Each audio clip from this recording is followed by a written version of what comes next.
How do you book a gorilla trekking experience in Rwanda and Uganda? How do you get a permit that allows you to do this? Let me share everything you need to know about this process in today's video. But first, opening sequence.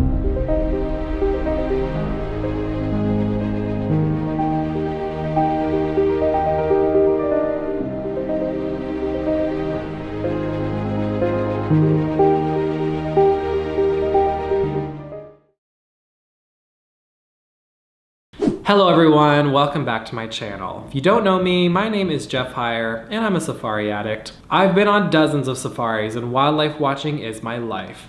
I created this channel to share what I've learned over the years so you can optimize your safari planning experience. I'm also a safari planner that can help you design trips anywhere in East Africa, Kenya, Tanzania, Rwanda, and Uganda. I've got you covered. Stick around to the end of this video to find out how I can be involved in booking your safari. Many of you watching this video are at the beginning stages of planning your East Africa safari and you're interested in gorilla trekking. This is a bucket list wildlife experience for many where you can hike into the rainforest to see wild mountain gorillas in their natural habitat. It is a wonderful and life-changing experience, but reserving your opportunity to do this can be quite difficult and limited. In today's video, I'm going to talk about gorilla trekking permits in Rwanda and Uganda. I've had the privilege of gorilla trekking several times and I've learned a lot about how to plan for it. So I'm here to explain how you can secure a permit so you can witness these majestic creatures in the wild.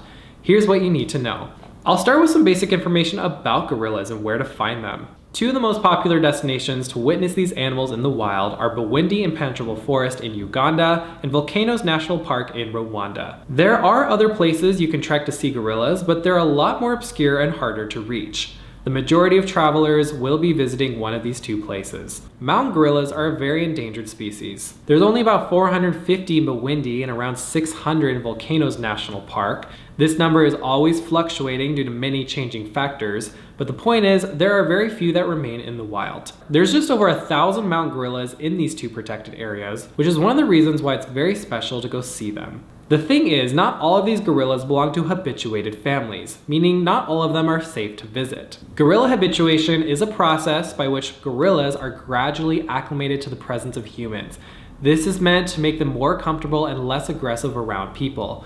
The primary goal of gorilla habituation is to allow researchers and tourists to observe and study gorillas in their natural habitat, while minimizing the stress and impact on the gorillas themselves. Habituating these gorilla families is a process that sometimes takes years, meaning professional trackers show up in non-intrusive ways enough times until the gorillas don't mind them being there.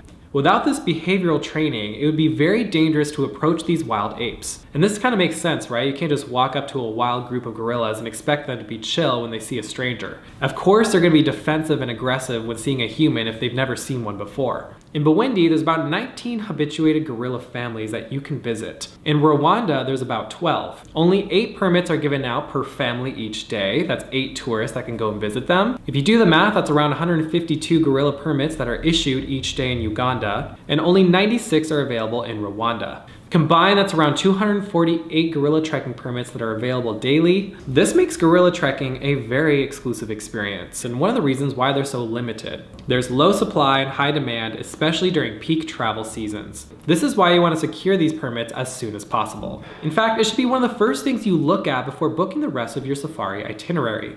There isn't a lot of flexibility if you plan to travel to East Africa during the busy seasons, so it's worthwhile to check out the availability before booking everything else about your trip. Due to the popularity of doing this in Uganda and Rwanda, securing your permit early is essential to ensure availability on your desired dates.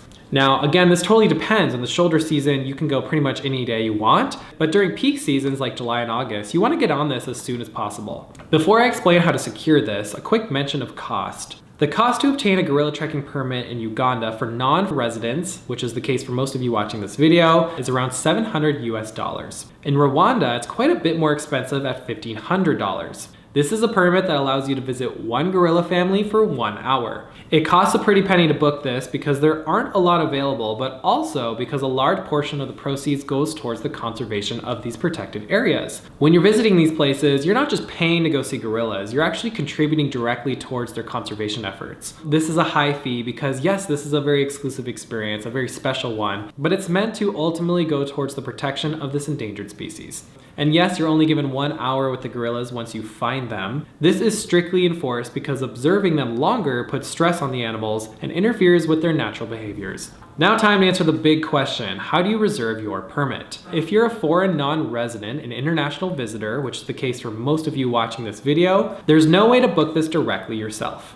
It's the Uganda Wildlife Authority and Rwanda Development Board that issues these permits, and while you can get one if you're a local resident, foreigners have to find another way. This can only be done by booking through a local licensed tour operator that can book this on your behalf. This actually makes your life a lot easier because you don't have to deal with the logistics and processes to get this booked. All you have to do is choose a safari company and provide them the necessary info and documentation they need to do it for you. This is stuff like passports, IDs, and so on and so forth. This is the most convenient way to do this because the tour operators will also arrange all the travel logistics surrounding your reservation, booking the accommodations, transport, and guides involved to craft you an all-encompassing gorilla trekking itinerary.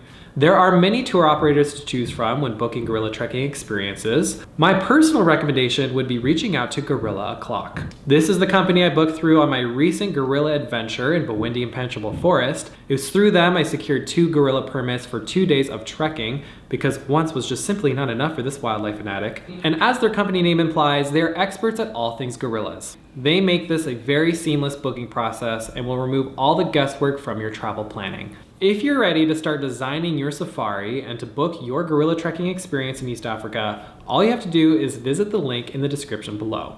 This link will take you to the Gorilla O'Clock contact page. It's there you'll fill out an inquiry form, mention that I sent you, and hit send. This will kickstart the plan making process and they'll get back to you within 24 hours. It's as easy as that. They'll take care of you and answer all further questions you might have about this experience, availability, refund policies, transport options, all the logistics involved. They are, put simply, your one-stop shop. I hope you found this video helpful in your safari planning. I hope it provided some essential information to give you more clarity and confidence in reserving your gorilla trekking experience. Doing this myself was one of the highlights of my life. I am not exaggerating in the slightest when I say that. For anyone who wants to have an immersive experience in nature and connect with the wild on a deeper, more profound level, I highly recommend doing this. I love promoting this ecotourism concept because not only do you get to go see the wild gorillas, but the money and the tourism dollars that come from booking gorilla permits goes directly towards their conservation efforts. This helps support wildlife and local communities that work in tourism there, while also providing you this life-changing experience. Don't forget to hit subscribe for all the wildlife, nature, and safari content. Safe travels, and I'll see you next time.